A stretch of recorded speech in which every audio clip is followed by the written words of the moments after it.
Praise the lord. దైకర్ evangelism ఇండియాకి మరొకసారి స్వాగతము. ఫ్రెండ్స్, మనకందరికీ తెలుసు విజయవాడ ఫ్లడ్స్. ఈ విజయవాడ వరదలో చాలామంది తన ప్రాణాన్ని కోల్పోయారు. అదేవిధంగా చాలామంది వాళ్ళ దగ్గర ఆస్తి ఉన్న, అంతస్తులు ఉన్న, తినడానికి ఆహారం లేని పరిస్థితిలో ఉన్నారు. కనీసము మొబైల్ ఫోన్ ఛార్జింగ్ చేయడానికి ఎలక్ట్రిసిటీ కూడా కనిపిస్తలేదు. అంటే కంప్లీట్గా ఆ ప్రాంతంలో జరిగిన డిజాస్టర్ అనేది మనం ఊహించుకోగలుగుతాము. అలాంటి సమయంలో మన క్రైస్తవులు ముందుకొచ్చి ఎలా సహాయం చేశారో, ఎలా వాళ్ళకు తోడుగుండి వాళ్ళకు అండగా నిలబడ్డారో మనం ఈరోజు ఈ వీడియోలో చూడబోతున్నాను. మరొకసారి చెప్తున్నాను, కేఏ పాల్ గారు ఎన్నోసార్లు క్రైస్తవులకు కానీ, సమాజానికి కానీ, లేకపోతే భారతదేశంలో ఎలాంటి విపత్తి వచ్చినా ముందు నిలబడ్డాడండి. నేను కేఏ పాల్ గారికి ఏదో పెద్ద ఫ్యాన్ కాను, ఫాలోవర్ కాను, కానీ ఎక్కడైనా మనుషులకు సహాయం అవసరత ఉంటుందో అక్కడ కేఏ పాల్ గారు ఫస్ట్ అనేది వచ్చేస్తున్నారు, వాళ్ళని సహాయం చేస్తున్నారు. వైనాడ్ విషయంలో కూడా నేను ఒకసారి వీడియో చూపెట్టినాను, ఎలా ల్యాండ్ స్లైడ్లో తను కొన్ని లక్షల కోట్ల రూపాయలు డొనేట్ చేశాడు. అదేవిధంగా ఈసారి కూడా విజయవాడ ఫ్లడ్లో ఎలా కేఏ పాల్ గారు ముందుకొచ్చారు, దాంతోపాటు అదేవిధంగా మన సేవకులు కూడా ఎలా ముందుకొచ్చి సహాయానికి దిగారో అనేది నేను ఈరోజు వీడియోలో చూడబోతున్నాను. ఫ్రెండ్స్, ఈ వీడియో మీకు నచ్చితేనే మీరు లైక్ చేయండి. ఒక మాట చెప్పాలనుకుంటున్నాను, చాలా జాగ్రత్తగా మీరు వింటారనుకుంటున్నాను.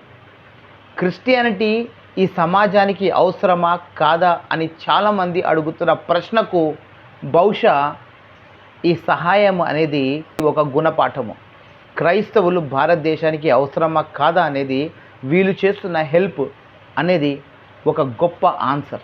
So let's start the video. చూసారా ఎంత ప్రైజ్ ది లార్డ్, ఎంత థ్యాంక్ యూ. చూసారా, 3 రోజులు అయింది, తినడానికి తిండి లేదు. కొంతమందికి రోడ్డు మీద ఉన్న వాళ్ళకి అందుతుంది. దాదాపు 4 లక్షల మంది ఎంతో ఇబ్బందులు పడుతున్నారు. ఇమీడియట్ రిలీఫ్ మేము ప్రపంచమంతా గ్లోబల్ పీస్ ద్వారా చేశాం. ఇది చాలా ఈజీ వర్క్. చంద్రబాబు నాయుడు గారు, కలెక్టర్స్ వారి ద్వారా ఇంకా స్పీడప్ చేయాలని నేను రిక్వెస్ట్ చేస్తున్నాను. అంతకంటే ముఖ్యం ఏంటంటే ఈ ప్రాణాలను కాపాడడానికి ఇలాంటి ఇంతకుముందు జరగకుండా ఏ విధంగా హైడ్రా ద్వారా ఈ ఇల్లీగల్ కన్స్ట్రక్షన్స్ అన్ని కొట్టేస్తే కొత్త చట్టం తీసుకొచ్చి ఆంధ్రప్రదేశ్ లో కూడా అప్పుడు ఇలాగ వాటర్ ఉండదు.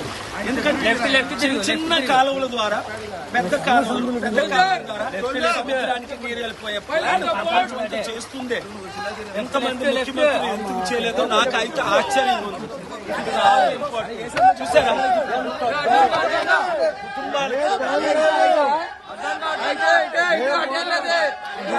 పాల్గారు వస్తారు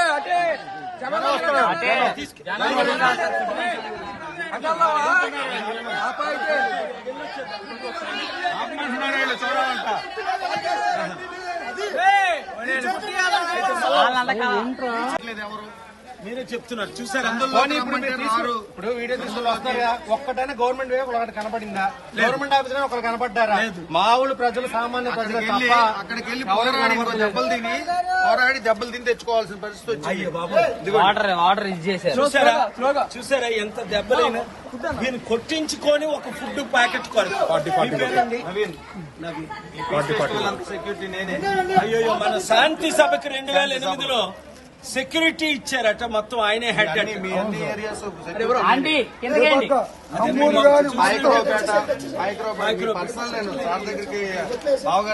చివరిలో చెప్పారు మీరు ఒంగోలులో.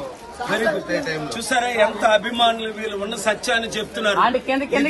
ఇప్పుడు ఇమీడియట్ గా ముఖ్యమంత్రి గారు చర్యలు తీసుకోవాలి, అసలు దీన్ని ప్రివెంట్ చేయాలి. ఇప్పుడు ప్రివెన్షన్ కాకపోయినా తర్వాత ఇల్లు కట్టడం, ఫండింగ్ ఇవ్వడం, తర్వాత ముందు వీళ్ళని కాపాడాలి.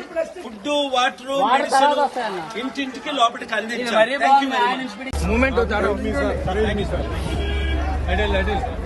చూస్తున్నారు కదండి ఏ విధంగా సహాయం చేస్తున్నారో, ముందుకు వస్తున్నారు, వాళ్ళ బాధను అర్థం చేసుకుంటున్నారు. అలానే సీఎం గారికి తన రిక్వెస్ట్ కూడా పంపిస్తున్నారు. దీంతోపాటు మన సేవకులు కూడా ఎలా ముందుకొచ్చి సహాయం చేస్తున్నారో నేను మీకు ఇంకొక వీడియో చూపెట్టబోతున్నాను. ఉన్నారు కొంతమంది ఇక్కడ ఎవరైతే ఎన్జిఓస్ ఉన్నారో చెప్పండి, ఎక్కడి నుంచి వచ్చారు, ఏమేమి పంపిణీ చేస్తారు? మేము చిలకలూరుపేట నుంచి తనసన్ని మినిస్ట్రీస్ తరపున వస్తున్నామండి.